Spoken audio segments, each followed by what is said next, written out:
Muy buenas tardes, hermanos, es un gusto saludarlos como siempre, saber que están ahí pendientes de nosotros. Saludamos a todos nuestros amigos y hermanos en Cristo que nos siguen de tantos lugares. La semana pasada hablábamos de no conciliar el sueño, ¿verdad? Y hoy yo te pregunto, ¿es tu trabajo un Dios para ti? La Biblia dice en Éxodo 20 del 1 al 6, Dios habló y dio a conocer todos estos mandamientos. Yo soy el Señor tu Dios. Yo te saqué de Egipto, del país donde eras esclavo. No tengas otros dioses además de mí. No te hagas ningún ídolo ni nada que guarde semejanza con lo que hay arriba en el cielo, ni con lo que hay debajo de la tierra, ni con lo que hay en las aguas debajo de la tierra. No te inclines delante de ellos ni los adores. Yo, el Señor tu Dios, soy un Dios celoso. Cuando los padres son malvados y me odian, yo castigo a sus hijos hasta la tercera y cuarta generación. Por el contrario, cuando me aman y cumplen mis mandamientos, les muestro mi amor por 1000 generaciones. La salud y la capacidad para trabajar son preciosos regalos de Dios.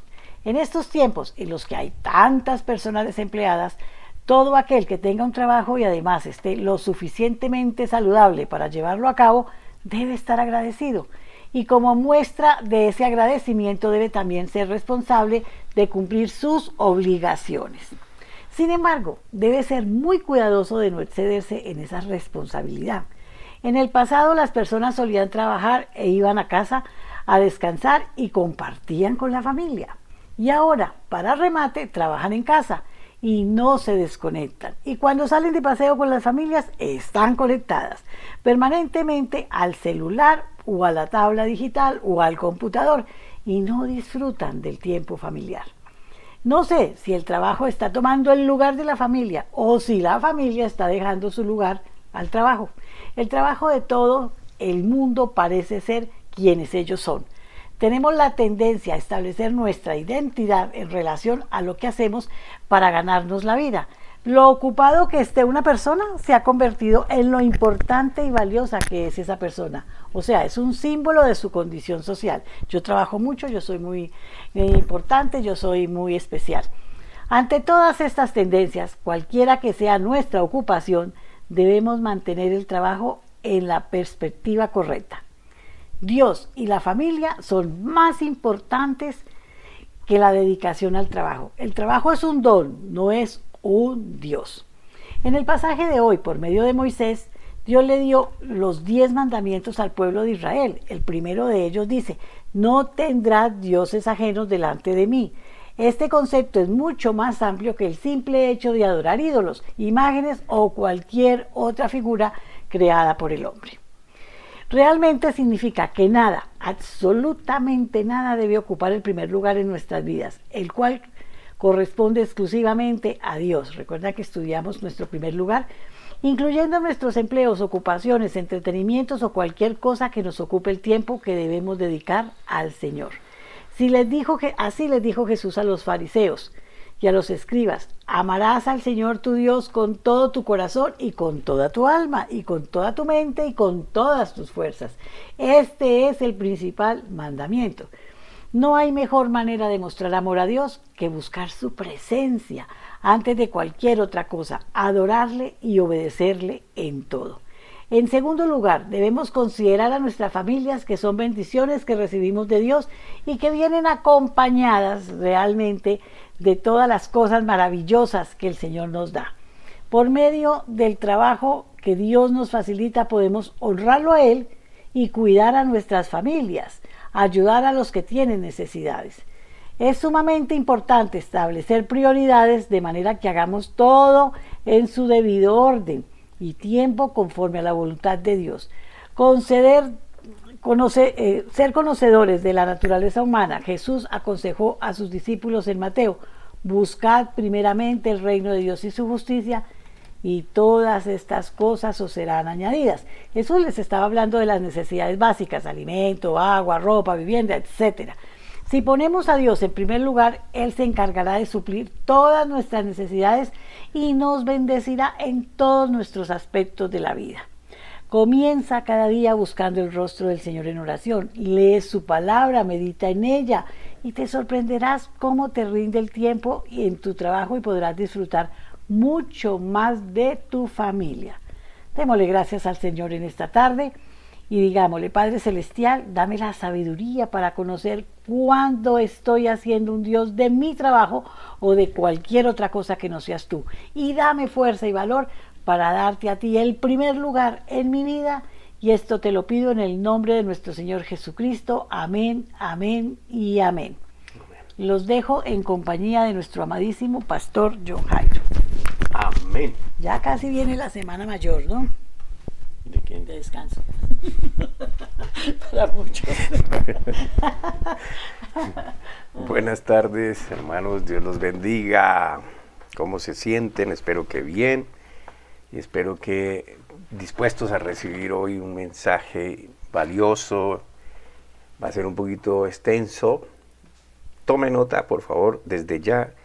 Aliste su cámara o aliste su manito para escribir, porque hay unas escrituras que quiero que usted apunte, que quiero que usted las lea y las medite. Se las voy a enumerar más adelante, las voy a mostrar aquí en una diapositiva, entonces espero que usted tome nota de ellas. Léalas, por favor, léalas, porque la palabra de Dios es importante y para el que cree, esta es la vida. Entonces, si no cree en esto, pues hermano, realmente le examine, como dice la palabra, examínese a sí mismo a ver en qué es que está creyendo, porque creer es confiar, es aprender a depender en un momento específico de eso en lo que usted confía, y eso es lo que el Señor nos quiere enseñar a través de su palabra, aprender a confiar en Él, a depender de Él, porque Él no nos tiró a este mundo así simplemente para que sálvese el que pueda y mire a ver quién es el más fuerte, sino que Él quiere una vida mejor para nosotros.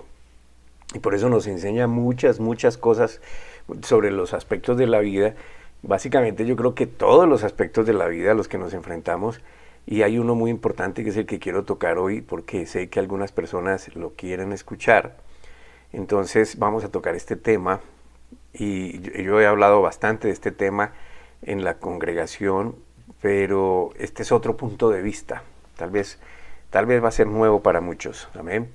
Entonces, otra manera de ver lo que es el diezmo en la vida, en la nueva vida, en el nuevo nacimiento, a partir del nuevo nacimiento en adelante, porque hay demasiada controversia, hermanos, hay mucha controversia sobre este tema del diezmo, de la ofrenda, de las primicias, etcétera. Para algunos simplemente no debe de ser, para otros es un negocio, para otros el recibir, que nosotros los pastores recibamos diezmos, es simplemente ser vividores y no tienen en cuenta que esto es un trabajo, y un trabajo que Dios nos asigna y por el cual pues Él nos bendice a través de la bondad de las personas que han creído, amén. De todos modos espero resolver, si no todas, muchas de las inquietudes que en este espacio pues es muy poco el tiempo que tenemos como para resolver todo. Sin embargo, hermanos, pues siempre queda la opción de que quiera preguntar, pues allá al final les daré el correo de nosotros para que nos escriba por ahí si usted está interesado en que le resolvamos alguna inquietud.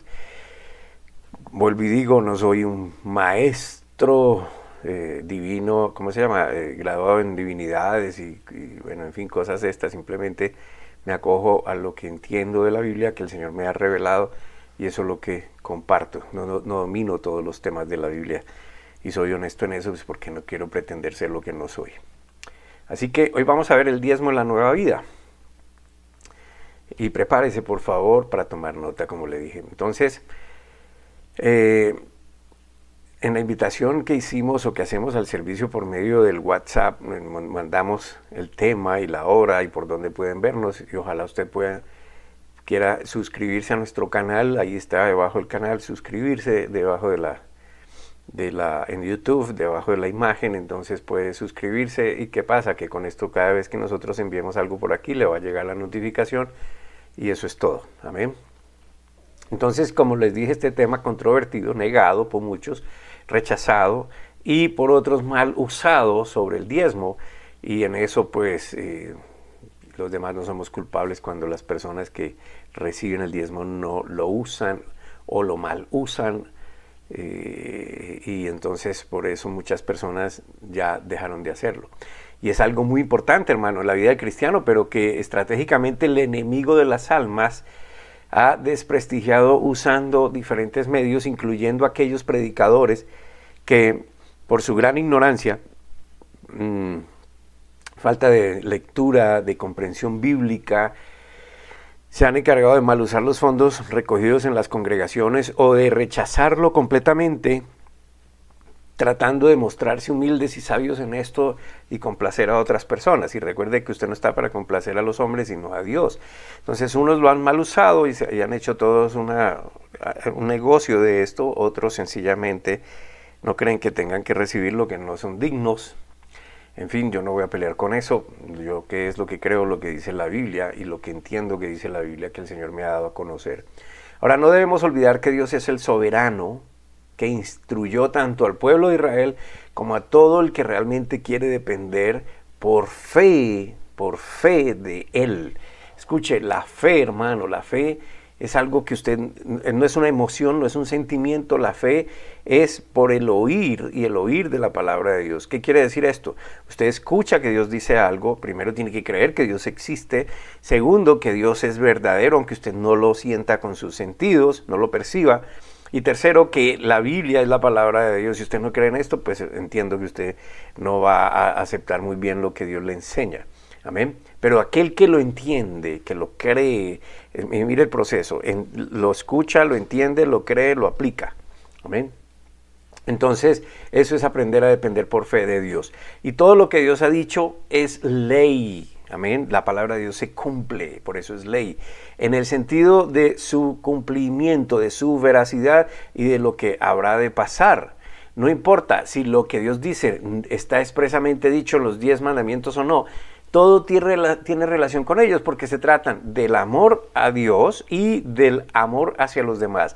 Del carácter de Dios, como está reflejado en los 10 mandamientos, pero de ahí podemos derivar todo lo demás. Amén. Y del amor a los demás. Ahora, el amor a Dios y el amor de Dios se ha manifestado a los hombres por medio del sacrificio en la cruz. Y nosotros aprendemos de esto y extendemos el amor a los demás, el amor de Dios. Amén. De estos temas hemos hablado. Así que nada de lo que Dios enseña sale de esa dinámica, de esa su voluntad para los hombres. Todo parte de allí. ¿Quién es Dios? ¿Por qué Él nos amó? ¿Qué es lo que Él quiere? ¿Y cómo debería ser nuestra conducta? Y la conducta nuestra es hacia los demás, pero obviamente partiendo de un carácter formado en el interior de una manera correcta. ¿Y quién es correcto? Dios es correcto. Entonces Dios nos enseña para hacer un carácter correcto y nosotros entonces obramos conforme a un corazón, a un alma que va siendo transformada por medio de la palabra de Dios al aplicarla. Entonces lo más importante para Dios es sobre lo que se fundamenta la iglesia. Amén. Es decir, la iglesia no es un edificio, la iglesia es la persona, el grupo de personas, las personas en las cuales habita el Espíritu Santo. Entonces, esas personas que son la iglesia de Cristo, que son las en las que habita el Espíritu Santo porque han creído a Dios a través de su palabra. Y eso es más importante, amén, es más importante. El fundamento de todo lo que es Dios, su plan de redención, su amor por las personas y su deseo de que todos sean prosperados, se ha manifestado en Jesucristo, en Jesucristo. Por eso el Señor dice en su palabra, en el Viejo y en el Nuevo Testamento, que Él se complace en que lo conozcamos y lo entendamos. Lo entendamos y lo conozcamos. ¿A quién? A Él y a su Hijo Jesucristo. Y entonces esas personas que han recibido el Espíritu Santo componen lo segundo más importante, que son las congregaciones. Entonces, lo más importante de Dios es el fundamento, que es Jesucristo. Lo segundo más importante son las congregaciones, donde ese fundamento se está propagando y sobre el cual esas personas están creyendo, están siendo edificadas. Y tal vez lo más poderoso que existe en la tierra es la congregación de los cristianos, los hijos de Dios, los que tienen el Espíritu Santo, no porque se llamen cristianos. Cristiano quiere decir seguidor de Cristo, amén, Y eso es un título que se le puso a la gente que cree en Dios y en Jesucristo, pero lo más importante son estas congregaciones donde Cristo es el centro, porque Cristo es la palabra, Cristo es la Biblia, Cristo es Dios hecho hombre. Entonces lo más poderoso que existe en la tierra son esas congregaciones porque son los que escuchan a Dios, porque tienen en cuenta lo que Él dice y quieren vivir como Él lo enseña. En otras palabras, se convierten en el ADN transmisor de la vida de Dios hacia el mundo, hacia todos los demás. Amén.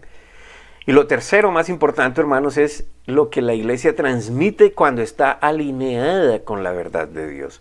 Entonces fíjese que todo parte de Dios y llega a Dios otra vez. De eso depende el que otros quieran llegar a conocer a ese Dios que ellos adoran, el cual reverencian haciendo conforme a su voluntad. Es la manera de honrar a Dios, no hay otra manera.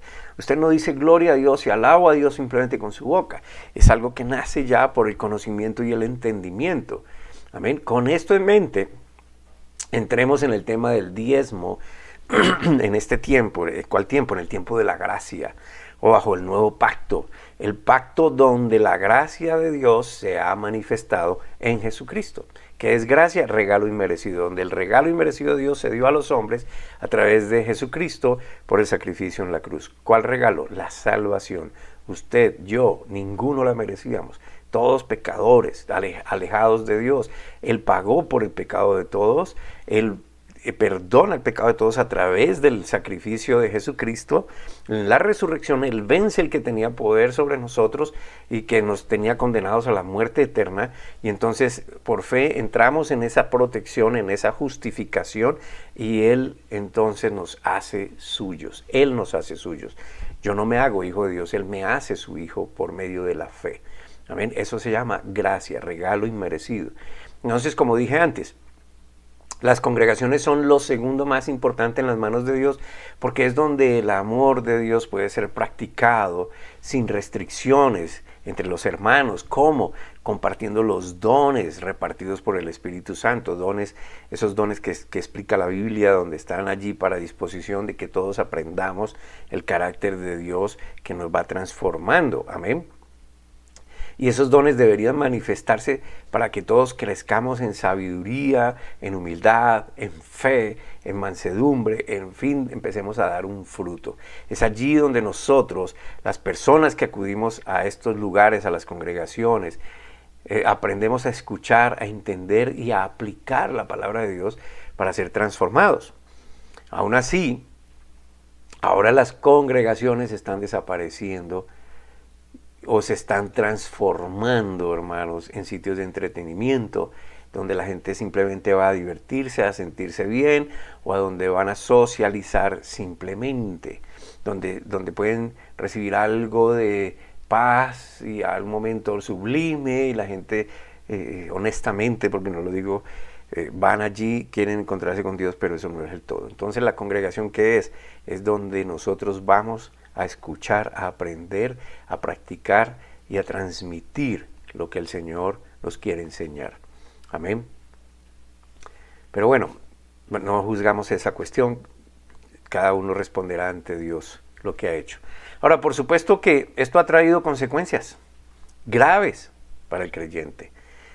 O se están desapareciendo o se están transformando en lo que no son, y esto simplemente conduce a unas consecuencias para las personas. Por un lado, al desaparecer una congregación, desaparece también el derecho a recibir las bendiciones específicas de Dios que desata el habitar los hermanos juntos y en armonía, como dice el Salmo. Cuando usted no está congregándose con los hermanos, entonces no pasa lo que dice el Salmo. Pero cuando usted se congrega con los hermanos, entonces pasa lo que está en el Salmo. ¿Cuál Salmo? El Salmo 133. Del 1 al 3. Cuán bueno y cuán agradable es que los hermanos convivan en armonía. El versículo 2 describe cómo es esto. Es como el buen aceite que desde la cabeza va descendiendo por la barba de Aarón, sumo sacerdote, hasta el borde de sus vestiduras. Es como el rocío de Hermón que va descendiendo sobre los montes de Sión. Donde se da esta armonía, el Señor concede bendición y vida eterna. Escuche, ¿Dónde? Lugar específico. ¿Dónde es este lugar? Donde están los hermanos juntos y en armonía. ¿Qué hay allí? El Señor concede bendición y vida eterna. Si esto no pasa, pues entonces no hay bendición, no hay vida eterna. Amén. Si desaparecen las congregaciones, no hay bendición, no hay vida eterna. ¿Quién lo dice? El Señor Todopoderoso. Bueno, en fin. Ahora, también, ¿qué más? ¿Qué otras consecuencias trae que desaparezcan las congregaciones? También desaparece el privilegio de practicar la bondad, la misericordia y el amor, conduciendo a las personas, miembros de esas congregaciones, a que cada vez sean más independientes, solas y como consecuencia egoístas, indiferentes, apáticas, ávaras, sin propósito, egocéntricas, lujuriosas y en fin, sigue añadiendo una serie de cosas que van minando la fe de las personas. Hoy, sobre todo después de pandemia, la gente ya no quiere congregarse. Pero mire, hermano, el Señor es claro y específico. No dejen de congregarse como tienen por costumbre algunos.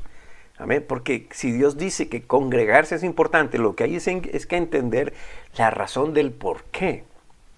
El congregarse no es solamente ir a socializar o a pasar un rato agradable. Congregarse tiene una bendición, tiene vida eterna, como dice la palabra de Dios. Entonces, pues después de la pandemia simplemente se hizo muy natural para muchos el no volver a las congregaciones. Y no es que esta forma de hacer las cosas esté mal, la palabra de Dios tiene que ser propagada, en fin, los que entendemos eso, ese es nuestro propósito, y la propagamos usando lo que el Señor ponga delante de nosotros para provecho, amén, pero las congregaciones son importantes, es tan fuerte esto, mi hermano, que cuando una persona entra en esas condiciones de apartarse, de independizarse de las congregaciones, ya no ve cómo opera la fe por la misma inactividad espiritual. Mejor dicho, muchos comienzan a sentirse inclusive incapaces de hacer algo más. No solo es sentirse incapaz, sino también ven un presente y un futuro que se proyecta de la misma manera, es decir, sin esperanza. Amén. Comienzan a apagarse, comienzan a enfriarse y realmente comienzan de pronto a enfocarse en otras cosas que les ofrece el mundo sin entender que el mundo está ofreciendo todo lo que sea para sacar a la gente de la conectividad con Dios, de la comunión con Dios. Dentro de esas prácticas obviamente está el dar. Ya la gente no ve ni entiende la bendición de la práctica de la bondad, la misericordia. Mire, hermano, la gente cree que las obras que ellos hacen de caridad están bien ante Dios. Pero para Dios hay un orden. Dios no dice que no hagamos obras de caridad, pero debe haber un orden y se supone que la iglesia es la que debe ocuparse de esas operaciones. La iglesia, que es esta parte del cuerpo de Cristo, que tiene un orden, que tiene una dirección, que tiene que constituirse legalmente como lo exige la ley del hombre, tiene un propósito y es que por ahí se bajan las bendiciones de Dios, porque es por allí donde Dios empieza a derramar el conocimiento de su palabra, de sus bendiciones y donde operan se hacen en todas las actividades la operación del Espíritu Santo. Amén. Y todo lo que enseña la Biblia debe enfocarse por ahí. Amén. Los ataques contra esto van y vienen y las dudas son implantadas en la mente de las personas como lo hizo el enemigo en las almas con Eva. Cuando usted se aparta, hermano, cuando usted no está enfocado en lo que Dios dice, usted muy fácilmente puede ser seducido por Satanás con ideas. Génesis capítulo 3, versículo 1. La serpiente era más astuta que todos los animales del campo que Dios el Señor había hecho. Así que le preguntó a la mujer, ¿es verdad que Dios les dijo que no comieran de ningún árbol del jardín? Y el versículo 4, pero la serpiente le dijo a la mujer, no es cierto, no van a morir. Ahora, ¿qué es lo que está haciendo Satanás? Induciendo, él no obliga, pero él induce por ideas a las personas a que se enfoquen en lo que no es Dios, a crear duda sobre lo que Dios dice, a desmentir a Dios, a hacer a ver a Dios como mentiroso, como que Él dice mentiras. Amén. Hace ver a Dios como obsoleto, como que creando la duda en la mente de las personas para que ellos hagan como les parece. ¿Y cómo les parece? Como el mundo les enseña. ¿Y quién manda en el mundo? El sistema del mundo está dirigido por Satanás. La Biblia lo enseña. Entonces fíjense que finalmente van a resultar haciendo lo que Satanás quiere que hagan.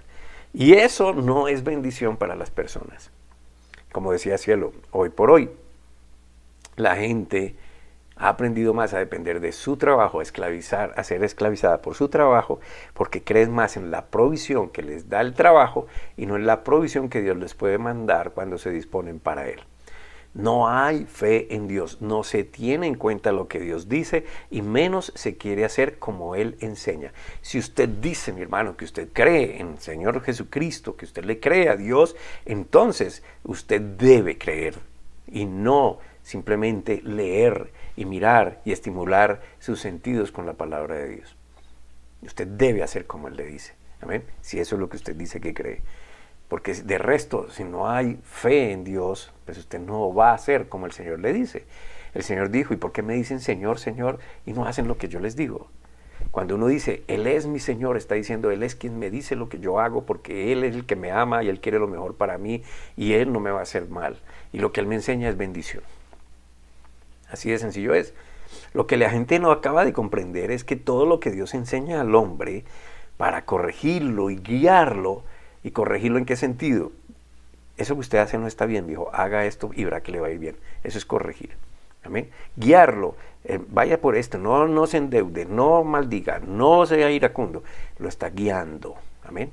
Entonces usted va formando un carácter, una personalidad conforme a esa enseñanza y usted va aprendiendo a depender de Dios. Ahora, lo que Dios enseña al hombre para corregirlo y guiarlo es siempre, siempre en orden de que el hombre viva mejor, tenga esa bendición poderosa de su provisión, de su providencia y sea prosperado en todo. Por favor, tome nota o saque una foto de la siguiente imagen de unas escrituras que yo le pido léalas. Medite en ellas, ore pidiéndole sabiduría a Dios. ¿Por qué, hermano? Estas son solo algunas escrituras que es importante leerlas y pensar qué es lo que me está diciendo Dios allí. Porque allí usted encontrará sustento a lo que yo le estoy tratando de enseñar hoy sobre las bendiciones. Amén. Entonces, mire las escrituras, tome la foto de esto o escríbalas. Las voy a enumerar. Deuteronomio, capítulo 11, versículo 13, capítulo 15, versículo 5, capítulo 27, versículo 1, capítulo 28, versículo 1 al 14, Éxodo, capítulo 15, versículo 26, Levítico, capítulo 26, versículos 3 al 13, Salmo 106, versículo 3, Salmo 111, versículo 10, Isaías capítulo 1, versículo 19, capítulo 3, versículo 10, capítulo 55, versículos 2 al 3, Jeremías capítulo 11, versículo 4, capítulo 12, versículo 16, capítulo 17, versículo 24, Lucas capítulo 6, versículos 47 al 48, capítulo 8, versículo 21, capítulo 11, versículo 28, Juan 13, capítulo 13, versículo 17, Santiago, capítulo 1, versículo 25, y primera carta de Juan, capítulo 3, versículos 21 al 24. Amén. Por favor, tome nota, tómele una foto a esto. Y bueno, si no las apuntó, no pudo tomar la foto, escríbame, yo se las mando. Son algunas, como les dije, son algunas sencillamente escrituras que si usted las lee en ellas, medita en ellas, va a encontrar lo mismo. Básicamente lo mismo es, si usted escucha a Dios, si usted tiene en cuenta lo que Dios le dice, si usted hace como Dios le dice, le va a ir bien. ¿Sí? Le va a ir bien. Y son solo algunas, pero toda la Biblia está llena de ellas. ¿Sí? Ahora, si usted realmente le cree a Dios, hermano, haga como Él le dice. Haga como Él le dice, tanto en el Viejo como en el Nuevo Testamento. Toda la Biblia no ha dejado de ser. Dios no cambia, hermano, Dios es inmutable, Dios no tiene limitaciones de tiempo. Es decir, no porque Dios lo dijo hace 5,000 años, entonces ya no sirva. Dios es igual, Dios no tiene limitación de tiempo, Dios no se modifica, Él es inmutable, amén. Y allá en Apocalipsis nos dice que la palabra de Dios nunca dejará de ser. Entonces, la palabra de Dios, hermano, recuerde que la palabra es el verbo y el verbo es Jesucristo, porque Jesucristo se hizo carne, amén, Él es Dios. Si usted no cree en esto, entonces pues entenderá por qué la vida de pronto le está sonriendo como le está sonriendo, o no le está sonriendo. Créale a Dios, créale a Dios. Ahora, estos son, como le dije, son solo algunos versículos de muchos que he extraído, donde podemos darnos cuenta que hacer como Dios dice nos prospera en nuestra vida, no solo en lo espiritual, sino también en lo material, porque Dios no quiere que aquí pasemos una vida miserable, tampoco pues nos va a dar todo lo que queramos para que nos volvamos peor de lo que somos, egoístas, ávaros, indiferentes, etc. Ahora, una cosa es creer en Dios y otra muy diferente y casi que totalmente opuesta es creer a Dios. Creer en Dios es una cosa, creer a Dios es otra cosa. Creer en Dios es saber que existe, creer a Dios es Él existe, Él es verdadero, Él me ama y es lo que me enseña, es correcto y es lo que me edifica a mí, es lo que me sirve para vivir. Porque siempre, y lo digo siempre, hermanos, es necesario saberlo. Satanás también cree en Dios, pero no hizo su voluntad. Es más, desprestigió y blasfemó contra Dios y lo sigue haciendo. Y por eso, como él sabe lo que le espera, él tiembla. Amén. Ahora bien, desde el principio, el diablo ni quiere que la gente de Dios, que la iglesia no sea próspera, porque sabe muy bien que una iglesia próspera, no me refiero, hermano, otra vez vuelvo y digo, a la cantidad de dinero o cosas que tenga materialmente la iglesia, sino una iglesia que prospera en el conocimiento de Dios, es muy, muy poderosa. Es muy poderosa, como dice un judío cristiano. Dice, lo que pasa es que Satanás entiende que nosotros nos convertimos como en el Dios en la tierra cuando hacemos como Dios del cielo y de la tierra nos ha enseñado. Es algo similar a lo que pasó con Moisés. Moisés era una persona frágil, simplemente preparada y todo, siendo pastor de ovejas. Cuando se decidió retirarse, esconderse por allá, él decía, pero yo ¿quién soy? Cuando él fue educado por Faraón. Amén. Y Dios le dijo algo muy importante que usted debe tenerlo en cuenta. Yo te pondré como Dios ante Faraón. Ahora, ¿qué fue lo que Faraón vio en Moisés? Como a un Dios, como al Dios.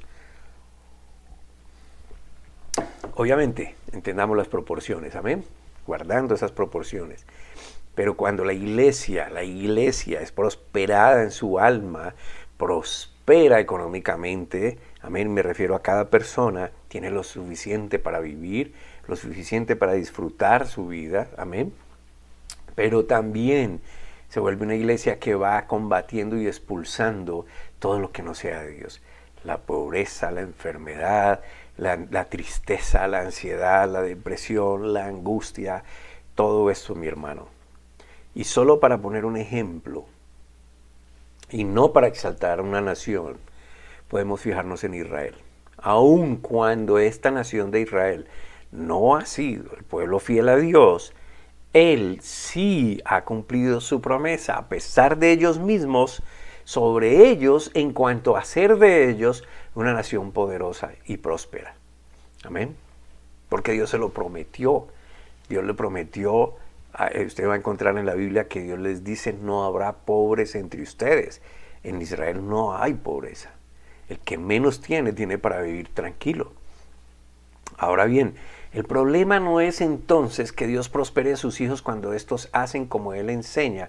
El problema es cuando las personas no entienden y no saben cuál es el propósito de esa bendición. ¿Por qué Dios da la bendición que da?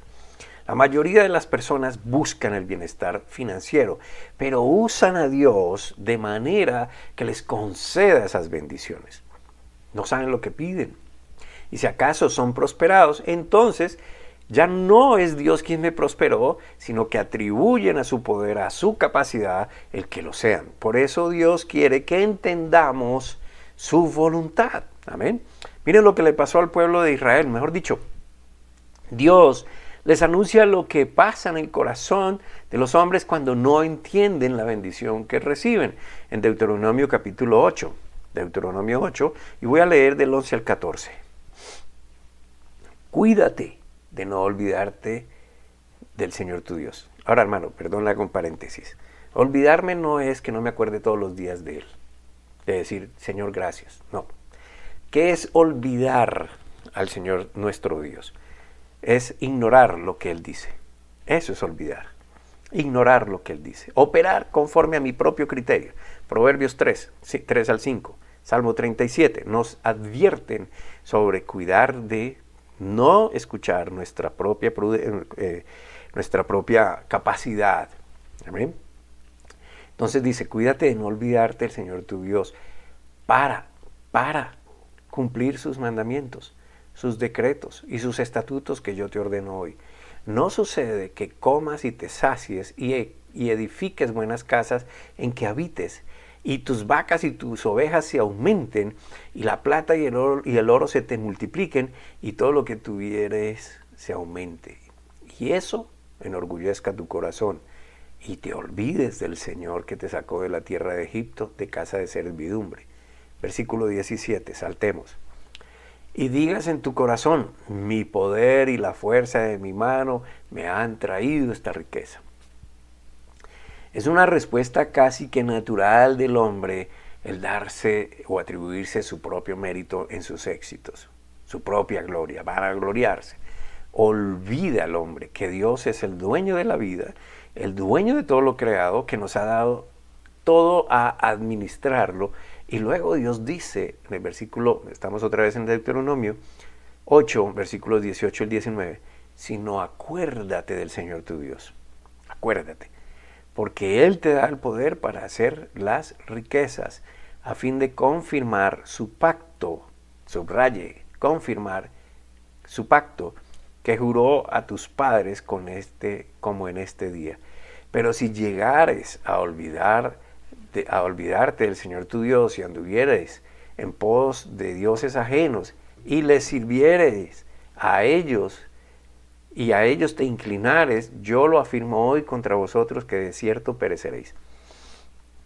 Entonces, note por favor que el pacto del que habla Dios aquí no tiene nada que ver con la ley, porque Dios está hablando de los padres de Israel que fueron antes de la ley. ¿Quiénes? Abraham, Isaac, Jacob. La ley vino después. De allí, recuerde esto, de ellos, de la descendencia de Abraham, como Dios lo prometió, nacen las 12 tribus y consecuentemente la nación de Israel. Ese pacto entonces que Dios hizo con Abraham, con el hijo de Abraham, de tu simiente, ¿sí? Del hijo de Abraham, ese pacto es producto de la gracia de Dios, no es producto de la ley.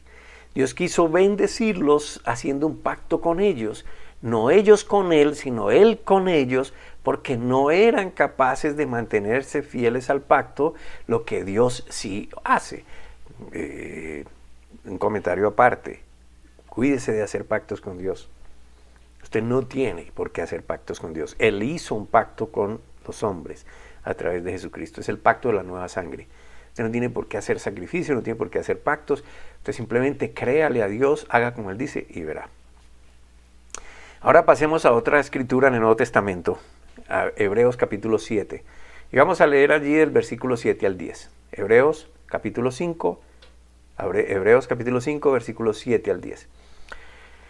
Y Cristo, en los días de su carne, fíjense que está hablando Cristo, no de Jesús, Cristo en los días de su carne. Entonces está diciendo, Cristo, el resucitado, en los días de su carne, de Jesús, cuando estaba en la tierra, ofreció ruegos y súplicas con gran clamor y lágrimas al poder de salvación de sí mismo que libra de la muerte, y escuchado terminó con el temor. Y aunque era hijo, por lo que padeció, aprendió la obediencia. Y habiendo sido perfeccionado, vino a ser autor de eterna salvación para quienes, todos los que le obedecen. Amén. A ser autor de eterna salvación para todos los que le obedecen. Y fue declarado por Dios sumo sacerdote según el orden de Melquisedec. Ahora, el autor de Hebreos va hacia atrás y habla de Melquisedec. ¿Quién es Melquisedec? Tipo de Jesucristo. Y por eso es un poquito como difícil de explicar. Pero aun cuando es difícil, porque este personaje solo aparece una vez en el Viejo Testamento y otra vez en el Nuevo Testamento, en la carta a los Hebreos, tiene mucha relevancia porque está ahí escrito y es el deseo de Dios que lo entendamos. Ahora miremos el Viejo Testamento donde sale el relato de Hebreos. Vamos a Génesis, capítulo 14, versículos 18 al 20. Entonces, el orden de Melquisedec, ¿quién es? ¿Cuál es ese orden? Que Jesús es el sumo sacerdote. Muy bien, Génesis 14, versículo 18 al 20. Y Melquisedec, rey de Salem y sacerdote del Dios Altísimo, le ofreció pan y vino. ¿A quién? Abraham. Luego bendijo a Abraham con estas palabras: que el Dios Altísimo, creador del cielo y de la tierra, bendiga a Abraham. Bendito sea el Dios Altísimo que entregó en tus manos a tus enemigos. Entonces Abraham le dio el diezmo de todo. Muchas cosas importantes. Melquisedec, rey de Salem y sacerdote del Dios Altísimo. Rey y sacerdote. Amén. Rey de Salem. ¿Qué quiere decir Salem? Salem quiere decir plenitud y paz. De ahí se deriva el saludo de los judíos cuando dicen Shalom, que desea armonía, equilibrio y plenitud en todas las áreas de la vida. La vida física, emocional, espiritual y social. Entonces, cuando el rey de plenitud, de Salem, es el rey de la armonía, de la plenitud. Amén. Así que Melquisedec es el rey de esa plenitud. Ahora bien, este rey de Salem, amén, el rey de Salem, que es rey y sacerdote, que es tipo de Jesús, que es rey y sacerdote, rey de reyes, amén, y el sumo sacerdote que intercede por los hombres a la diestra del Padre, por eso es tipo Melquisedec de Jesús, hace lo siguiente: saca pan y vino, y esto simplemente nos trae a colación, a memoria, cuando el Señor Jesucristo estableció la cena del Señor. Pan y vino. ¿Qué es la cena del Señor? Donde hacemos memoria de lo que pasó con su cuerpo y de lo que pasó con su sangre. Su cuerpo fue maltratado, su sangre fue derramada, todo para que nosotros fuésemos perdonados por nuestros pecados, limpios de toda maldad, sanos físicamente, sanos emocionalmente, perdonados por todos nuestros pecados. Léalo por favor en Isaías capítulo 53. Ahí está descrito qué fue lo que pasó con el cuerpo y la sangre de Jesús. Isaías 53. Entonces el rey Melquisedec, el rey y sacerdote, saca pan y vino luego de la victoria que Dios le dio a Abraham sobre los 4 reyes que habían secuestrado a su sobrino Lot. Y lo hizo porque fue a liberar a su sirviente, no para obtener riqueza, sino para obtener a su sobrino Lot. Cuando regresaba, entonces Abraham se encuentra con Melquisedec, quien saca el pan y el vino, una imagen de la cena del Señor. Ahora no olvide que Melquisedec es un tipo de Jesús, el sumo sacerdote por siempre, el pan y el vino para proclamar la muerte del Señor Jesucristo. Melquisedec bendice a Abraham invocando al Dios Altísimo y luego bendice a Dios, y Abraham entonces le da el diezmo de todo. Amén. No había ley, porque la gente dice es que eso por ley, pues la ley ya fue abolida. Hermanos, la ley ni siquiera ha sido abolida. Lo que pasa es que ya no vivimos para cumplir ley, sino vivimos por la gracia de Jesucristo. Y no quiere decir que entonces no se haga como Dios dice, sino que al contrario, como ya hemos visto, Dios dice que hagamos de esa manera porque eso es bendición para nosotros. Entonces Abraham, ¿por qué Abraham dio el diezmo de todos? Porque Dios le colocó en el corazón eso. Ahora, hay algo muy importante aquí. Usted puede leer la firmeza de Abraham al rechazar el ofrecimiento del rey de Sodoma sobre quedarse con todas las cosas. Abraham le dice, el rey de Sodoma le dice que se quede con todo lo material y que él se queda con la gente. ¿Y qué hace Abraham? En firmeza dice que no quiere lo material y que no quiere que él ni nadie se adjudique su prosperidad.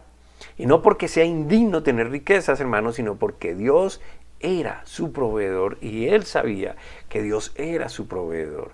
Y entonces, como Dios es su proveedor, Dios es quien lo prospera, y por amor a Dios, Abraham le entrega los diezmos de todo al sumo sacerdote. ¿Y por qué al sumo sacerdote? Porque, hermano, le está devolviendo al que lo bendice. Amén. Al sumo sacerdote. ¿Cuál es la tarea del sumo sacerdote? Interceder por los hombres. Amén.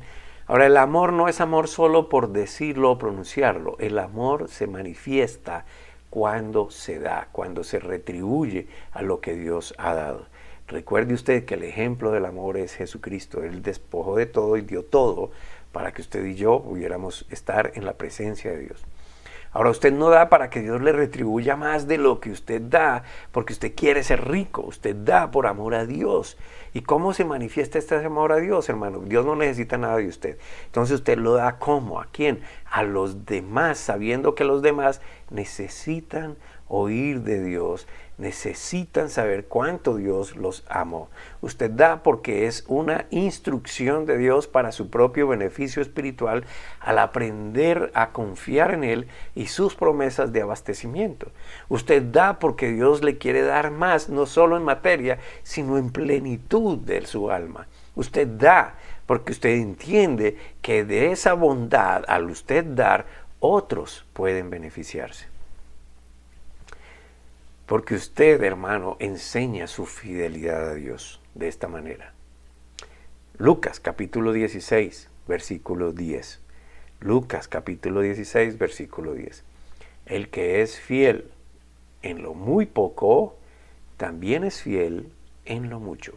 Y el que es injusto en lo muy poco, también en lo mucho es injusto. Usted da porque entiende que esa es la justicia que Dios quiere que practiquemos.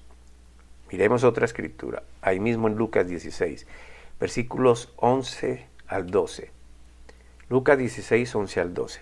Así que, si en el injusto mamón no fuisteis fieles. ¿Quién es mamón? Las riquezas. Si en el injusto mamón no fuisteis fieles, ¿quién os confiará lo verdadero? Y si en lo ajeno no fuisteis fieles, ¿quién os dará lo que es vuestro? El dinero o el manejo del dinero, la administración que las personas le dan al dinero, hay injusticia. Amén. Por eso las riquezas son injustas. Pero Dios nos pide que en esas riquezas seamos fieles. ¿Para qué? Para que nos puedan confiar lo verdadero. Y esas riquezas no son nuestras. Amén. Y si no somos fieles en esas riquezas que no son nuestras, entonces, ¿quién nos va a dar lo que es nuestro? Nada es nuestro. Todo es de Dios. Lo nuestro es lo que nos espera, lo que nadie podrá arrebatarnos porque es eterno, es la salvación y la da Dios. Pero Dios nos la da si somos fieles en lo que Él nos ha dado para administrar aquí. No solo en lo material, también en lo espiritual, lo físico. Amén. Pero aquí hay algo que es verídico y Él está hablando de las riquezas, el dinero. Amén. Así que, si usted, ese dinero que Dios le ha dado, usted no usa parte de ese dinero para lo más rico y verdadero y lo que es justo delante de Dios, que es las almas, entonces ahí no hay justicia para Dios. Para Dios el dinero es una herramienta mínima comparada con las almas, hermano, comparado con las vidas de las personas. No es porque nosotros prediquemos la palabra que Dios será fiel con nosotros. Lo que dice es que si somos fieles con el dinero, seremos fieles sobre las personas que Él nos da a cargo. Ahora piensa en esto. ¿Es acaso el dinero algo de lo que nosotros debemos enorgullecernos? En el mundo no se usa el dinero de manera injusta, aun cuando pregonamos la igualdad. La maldad en el mundo principalmente se deriva del amor al dinero. La gente mata por dinero, la gente despoja por dinero, viola por dinero, se corrompe por dinero. Es altiva por causa del amor al dinero. Se cree más que Dios a veces por causa del amor, el amor al dinero. No es el dinero en sí, pero Dios se lo da a usted. Y se lo da no solo para que usted viva, sino para que usted aprenda lo que es el amor y la misericordia al usted dar de ese dinero. La forma en que usted puede santificar su dinero y su uso es tomando el ejemplo de la palabra de Dios. ¿Santificar su dinero? Sí, escuche. O sea, el uso del dinero. Mire esto, Lucas capítulo 11, versículo 39 al 41. Lucas 11, 39 al 41. Y el Señor le dijo, ahora vosotros, los fariseos, limpiáis lo de fuera del vaso y del plato, pero lo interior de vosotros está lleno de rapiña y de perversidad. Paréntesis, para los que no saben, los fariseos eran los representantes de la iglesia judía. Amén. Ellos eran los que sabían la ley, los profetas, los salmos, los proverbios, y eran los que enseñaban esto a los demás, pero ellos no tenían un corazón puro dentro de ellos. Amén. Y Jesús les dice, dentro de ustedes, que Jesús es el que conoce el corazón de los hombres, dentro de ustedes está lleno hay rapiña y perversidad. Insensatos, el que hizo lo de afuera, ¿no hizo también lo de adentro? Más bien, dad limosna de lo de adentro, de una actitud, y aquí todo os será limpio. Entonces la actitud del corazón, o sea, del alma, hermano, al dar, es lo que Dios está mirando, porque ellos daban diezmos, los fariseos daban diezmos, pero ¿cómo los daban? Ellos los daban promocionándose, ellos los daban para que todo el mundo los viera, ellos los daban para enorgullecerse a sí mismos, ellos los daban porque ellos querían sentirse más perfectos que los demás y que podían hacerlo. Ahí no había un corazón puro. Entonces fíjese que el problema no es solo dar, sino cómo yo doy y por qué doy. Entonces la actitud del corazón al dar es lo que Dios está mirando. Ahora, dar es lo que Dios quiere que usted aprenda a hacer. Sin embargo, el ejemplo en el último versículo citado, o sea, aquí en Lucas capítulo 11, versículo 41, es con base en el dinero, y el énfasis es que la primicia, la limosna, el diezmo, sea dado con un corazón puro, y esto limpia todo lo demás. Ahora, para terminar, una escritura más. Está en Romanos capítulo 11, versículo 16. Romanos 11, 16. Recuerde que la Biblia es una sola y versículos del Nuevo están respaldados en el Viejo Testamento. Romanos 11, 16. Si las primicias, esto es una enseñanza del Viejo Testamento, amén. Si las primicias son santas, también lo es la masa restante. Y si la raíz es santa, también son las ramas. Ahora, solo queda responder a una pregunta, ¿y dónde doy el diezmo? Gálatas capítulo 6, versículo 6. El que es enseñado en la palabra, haga partícipe de toda cosa buena al que lo instruye. Pero aún más trascendental es proclamar que Jesús está vivo cuando damos el diezmo. Hebreos capítulo 7, versículo 8. Si usted proclama cuando da diezmo u ofrenda, como lo quiera llamar, cuando usted lo da con un corazón limpio, puro, entendiendo para qué es, entendiendo para qué sirve y entendiendo lo que está produciendo en usted, entonces usted está proclamando que Jesús está vivo. Mire bien, Hebreos capítulo 7, versículo 8. Y aquí ciertamente reciben los diezmos hombres mortales. Nuevo Testamento todavía estaban recibiendo diezmos los hombres mortales. ¿Quiénes? Los que proclamaban la palabra de Dios. Pero allí, ¿cuándo? Uno de quien se da testimonio de que vive. Entonces, aquí ciertamente reciben los diezmos hombres mortales, pero allí, uno de quien se da testimonio de que vive. O sea que usted da diezmos dando testimonio y da testimonio de quién vive. ¿Quién vive? Es Cristo Jesús. Amén. Léalo, pídale sabiduría a Dios, medite en esto y va a entender que al dar usted está proclamando que Cristo vive. Usted está dando testimonio de que Cristo vive. Recuerde, no es el dar dinero lo que agrada a Dios, no es dar cosas lo que agrada a Dios. Es un corazón limpio que cree la palabra que Él dice y hace como Él dice lo que verdaderamente agrada a Dios. Lucas capítulo 11, versículo 42. Lucas 11, 42. Mas ay de vosotros, fariseos, que diezmáis la menta y la ruda y toda hortaliza, y pasáis por alto la justicia y el amor de Dios. Estos era necesario hacer sin dejar de hacer aquello.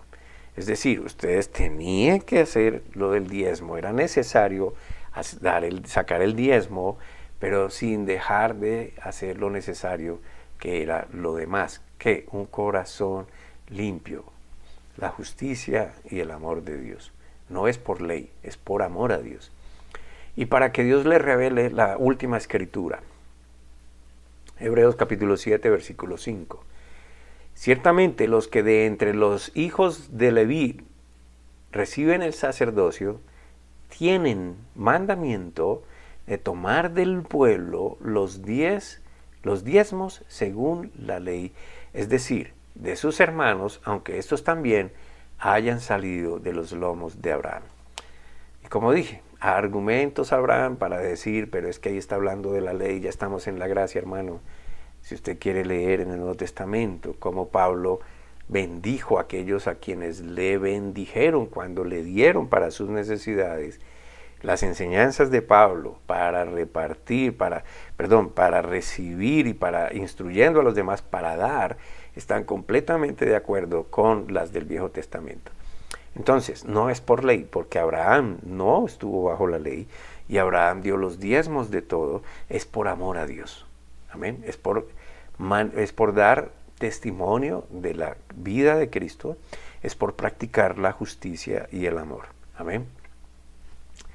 Eso es el tema de hoy. Espero que de alguna manera esto le sea de provecho, hermano. Ante Dios, no haga cuentas. Dele con un corazón lleno de amor y gratitud a Dios. Amén. Y usted va a ver cómo Dios lo va a prosperar en todo, como Él dice. Amén. Como les dije al principio, si tienen alguna inquietud, escríbame por favor y trataré de responderle lo más pronto posible.